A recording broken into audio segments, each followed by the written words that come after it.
Unit 3 के अंदर हम लोगों ने एक हेट्रोसाइकिल कंप्लीट किया था पायरोल। उसके मैंने आप लोगों को एसिडिक बिहेवियर के बारे में बताया, पायरोल के एरोमेटिक जो और कैरेक्टर्स के बारे में एक्सप्लेन किया, उसके मोलिकुलर ऑर्बिटल्स के बारे में बताया और उसकी डिफरेंट सिंथेसिस की थी हम लोगों ने। जो हमारी सेकेंड हेट्रोसाइकिल है यूनिट 3 की, वो है फ्यूरेन। फ्यूरेन क्या है? ये भी एक 5 मेंबर्ड हेट्रोसाइक्लिक कंपाउंड है जिसके अंदर 4 कार्बन एटम और 1 ऑक्सीजन एटम इन्वॉल्व होते हैं और इसको क्या बनाते हैं? एक 5 मेंबर रिंग।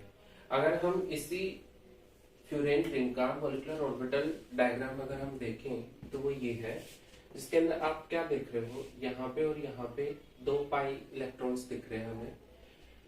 यहाँ पे देखो, ये जो रिंग है इसके अंदर ये है कार्बन एटम और ये उनके क्या बना रखे हैं हम लोगों ने? P orbitals. और हम क्या देख रहे हैं?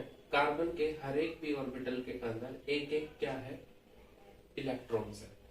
हर एक कार्बन का जो इलेक्ट्रॉन्स है वो आपस में यहाँ पे क्या होते हैं? ओवरलैप। और वो ओवरलैप होने के बाद वो क्या बनाते हैं? एक पाई बॉन्ड बनाते हैं।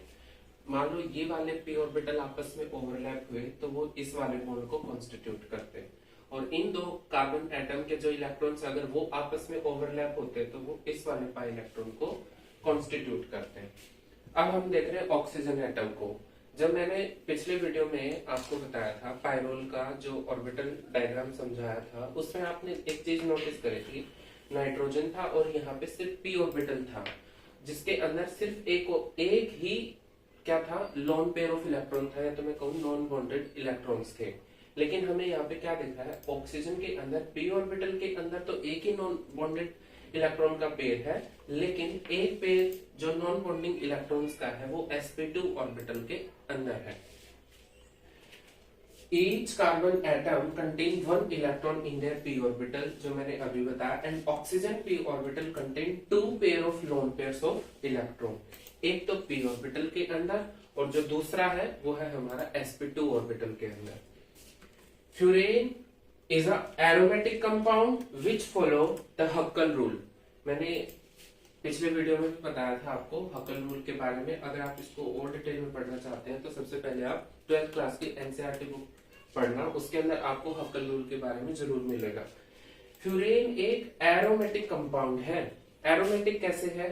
मैंने पिछले वीडियो में भी समझाया था। ये क्या हमारा? सिग्मा बॉन्ड, यहाँ पे सिग्मा और पाई, यहाँ पे सिग्मा और पाई, और यहाँ पे क्या है? सिग्मा। एरोमेटिक कैरेक्टर आप लोगों ने जनरली पढ़ा था क्या? सिग्मा पाई बॉन्ड जो एक अल्टरनेट पोजीशन के ऊपर होने चाहिए, वो कंपाउंड क्या होते हैं? हमारे एरोमेटिक होते हैं। बट यहाँ पे ऐसा नहीं है। देखोगे सिग्मा और सिग्मा ये अल्टरनेट पोजीशंस तो नहीं है, बट स्टिल फ्यूरेन एक एरोमेटिक कंपाउंड है।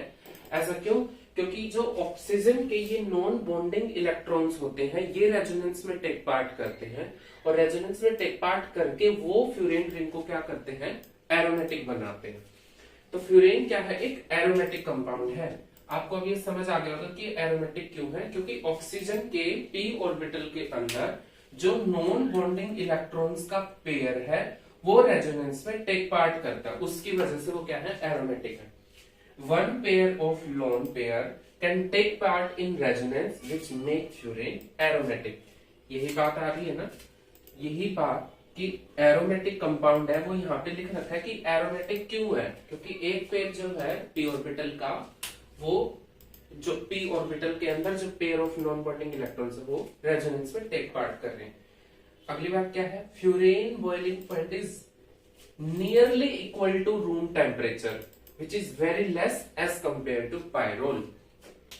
Approx 24 डिग्री सेंटीग्रेड से लेकर के 32 डिग्री सेंटीग्रेड तक कई बुक्स में वेरिएबल ऑफ टेम्परेचर्स दिखा रखे हैं फ्यूरेन के।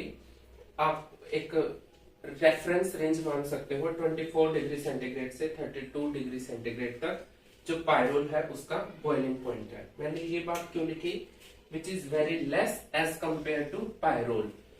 ये आपको समझ आ गया होगा ये बात। अगर आपने पहले वाला वीडियो देखा होगा उसमें मैंने बताया था पायरोल का जो बॉइलिंग पॉइंट है वो इतना हाई क्यों है।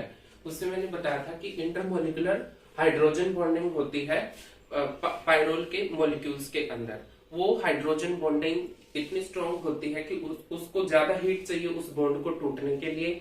जब वो हाइड्रोजन बॉन्ड टूटेगा तभी पायरोल क्या है, लिक्विड फॉर्म में कन्वर्ट होगा। तो इसलिए क्या है, लेकिन इसके अंदर जो फ्यूरेन है, इसके अंदर कोई इंटरमोलिकुलर हाइड्रोजन बॉन्डिंग प्रेजेंट नहीं होती, और वो ना होने की वजह से ही इसका जो बॉइलिंग पॉइंट है वो कम है एज कंपेयर टू पायरोल के। चलिए अगला जो टॉपिक है हमारा फ्यूरेन का, वो है सिंथेसिस ऑफ फ्यूरेन। फ्यूरेन की सिंथेसिस हम ये सब करेंगे। टोटल हम जो हमारे वीडियोस हैं उसके अंदर 6 सिंथेसिस कंप्लीट करेंगे फ्यूरेन का। पहला जो सिंथेसिस रहेगा हमारा पाल नोर सिंथेसिस रहेगा। सेकंड है हमारे फिस्ट बिनेरे सिंथेसिस। थर्ड है हमारी फ्रॉम म्यूकिक एसिड। फोर्थ है हमारी फ्रॉम फरफ्यूरल। फिफ्थ है हमारी फ्रॉम कार्बोहाइड्रेट्स। सिक्स्थ है हमारी from acetylene, dicarboxylic ester and alpha hydroxy ketones. मतलब ये जो सिंथेसिस है हम इनको स्टेप बाय स्टेप करेंगे, विद मैकेनिज्म करेंगे, और इनको समझने की कोशिश करेंगे कि जो हमारा फ्यूरेन है एक्चुअली ये इन सभी सिंथेसिस से हम फ्यूरेन के डेरिवेटिव बना रहे हैं, या तो मैं कहूँ सब्सटीट्यूटेड फ्यूरेन बना रहे हैं, ना कि खाली फ्यूरेन। ठीक है, तो हम one by one in reactions को करते हैं और इनके मैकेनिज्म्स को अंडरस्टैंड करते हैं। चलिए, जो हमारी फर्स्ट सिंथेसिस है दिस इज पाल-नोर सिंथेसिस। पाल-नोर सिंथेसिस की अगर हम रिएक्शन की बात करते हैं तो इसके अंदर क्या है, हमारे 1,4 डाई कार्बोनाइल कंपाउंड, जैसे C double bond O, C double bond O, R1 and R2, 1 2 3 4, 1,4 dicarbonyl compound.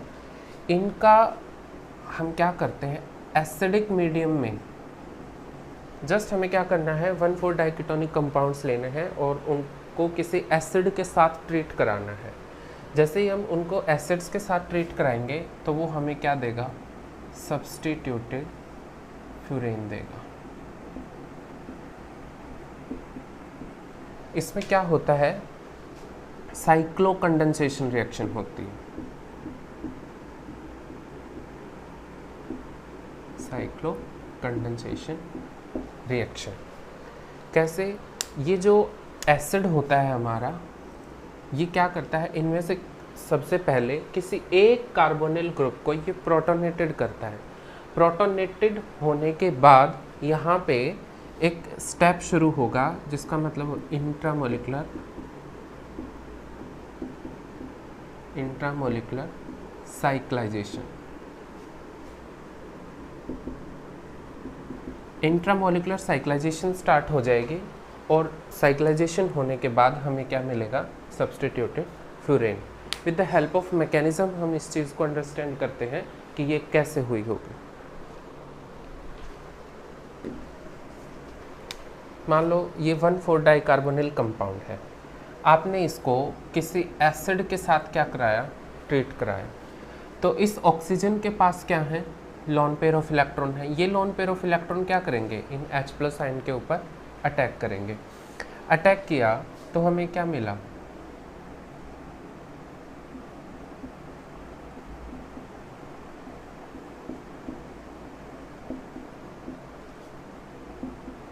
ये R1। अब ऑक्सीजन को देखो आप, यहाँ पे कैसा चार्ज आ गया है, पॉजिटिव चार्ज। अब फिर क्या होता है, ये जो कार्बन है इनके पास क्या है, हाइड्रोजन्स है। और मैं बहुत पहले से बताते हुए आ रहा हूँ, कार्बोनिल ग्रुप से जो नेक्स्ट कार्बन एटम है अल्फा कार्बन, उसके पास क्या होते हैं, हमारे एसिडिक हाइड्रोजन्स होते हैं। तो इनमें से कोई एक हाइड्रोजन, मान लो ये अपने इलेक्ट्रॉन यहाँ पे डोनेट करता है, तो ये वाले पाई इलेक्ट्रॉन कहाँ शिफ्ट होंगे, यहाँ पे। शिफ्ट होते ही इस H के ऊपर कैसा चार्ज आ जाएगा, प्लस। और इस ऑक्सीजन के यहाँ पे पाई इलेक्ट्रॉन शिफ्ट होते ही कैसा चार्ज आ जाएगा, माइनस। तो ये H माइग्रेट कहाँ करेगा, इस ऑक्सीजन के ऊपर। मैं आपको करके दिखा देता हूँ कैसे। मान लो ये हाइड्रोजन अपने पाई इलेक्ट्रॉन्स यहाँ पे शिफ्ट करता है, तो क्या होगा,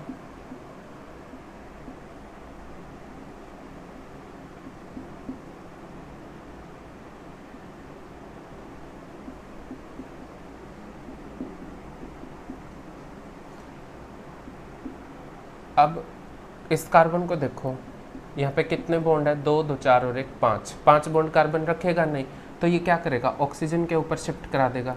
जैसे ही शिफ्ट कराएगा, ये पाई इलेक्ट्रॉन जैसे ही इसके ऊपर शिफ्ट होंगे तो यहाँ पे कैसा चार्ज आ जाएगा, माइनस।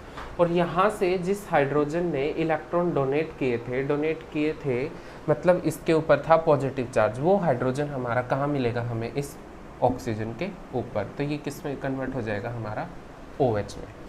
तो ये स्टेप आपको यहाँ पे समझ आ गया होगा, ये यहाँ पे शिफ्ट होगा। तो ये बन गया हमारा OH। अभी क्या है, मैं इसको ऐसे लिख दूँ, ये मान लो R2 और ये है O और ये है H। आप देखो इस ऑक्सीजन के पास क्या है, लोन पेयर ऑफ इलेक्ट्रॉन्स है ये। अब और इस कार्बोनिल ग्रुप को देखो, ऑक्सीजन के ऊपर कैसा चार्ज है, पॉजिटिव है, तो वो कार्बन से क्या कर रही होगी, इलेक्ट्रॉन खींच रही होगी। क्यों, क्योंकि ऑक्सीजन का नेचर नेगेटिव का होता है और है उसके ऊपर पॉजिटिव चार्ज, तो कहीं ना कहीं वो अपने इस पॉजिटिव चार्ज को कम करने की कोशिश करेगी। कोशिश करने के लिए यहाँ पे उसके पास कार्बन है, तो कार्बन से इलेक्ट्रॉन खींचेगी, तो इसके ऊपर पार्शियल पॉजिटिव चार्ज की डेंसिटी काफ़ी हाई है। तो इस पॉजिटिव चार्ज को स्टेबलाइज करने के लिए, या तो मैं कहूँ कार्बन को स्टेबलाइज करने के लिए, ऑक्सीजन अपने पाई इलेक्ट्रॉन का एज ए न्यूक्लियोफाइलिक अटैक कराती है इस कार्बन के ऊपर, और हमें क्या मिलेगा,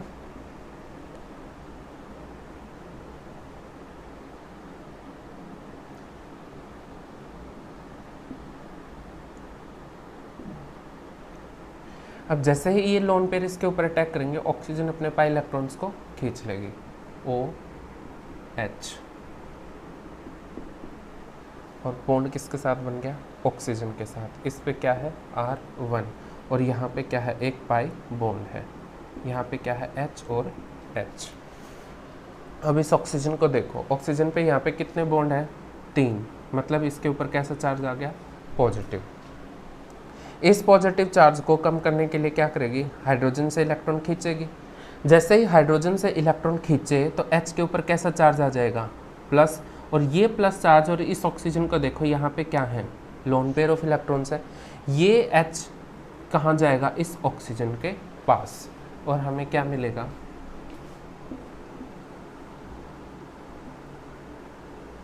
ये है ऑक्सीजन, एक हाइड्रोजन पहले से था, एक अब आ गया, ऊपर से इस कार्बन पे है R1, यहाँ पे है R2, यहाँ पे है पाई बॉन्ड, और यहाँ पे इस कार्बन के 2 हाइड्रोजन। अब देखो इस ऑक्सीजन के ऊपर अब क्या आ गया है, पॉजिटिव चार्ज। अब क्या होगा, यहाँ से ये हाइड्रोजन अपने पाई इलेक्ट्रॉन को शिफ्ट कराएगा। जैसे ही कराएगा, यहाँ से ऑक्सीजन अपने इलेक्ट्रॉन्स को लेकर के कार्बन से और यहाँ से रिमूव हो जाएगा। तो यहाँ से हमें 2 चीज़ें मिली, एक तो वाटर मॉलिक्यूल बाहर निकला, दूसरा यहाँ से H+ बाहर निकला। वो H+ जो हमने स्टार्टिंग में लिया था, वही H आयन हमारे को लास्ट में रिकवर हो जाएंगे, और हमें फाइनली क्या मिला, फ्यूरेन। यहाँ पे R1 और R2। तो पालनोड सिंथेसिस के अंदर हमने क्या किया है, सिर्फ 1,4 डाइकीटोनिक कंपाउंड्स की एसिडिक मीडियम क्रिएट किया था। जब हमने उनको एसिड से ट्रीट कराया है, तो एसिड का काम जस्ट प्रोटोनेशन कोज कराना था किसी एक कार्बोनिल ग्रुप को।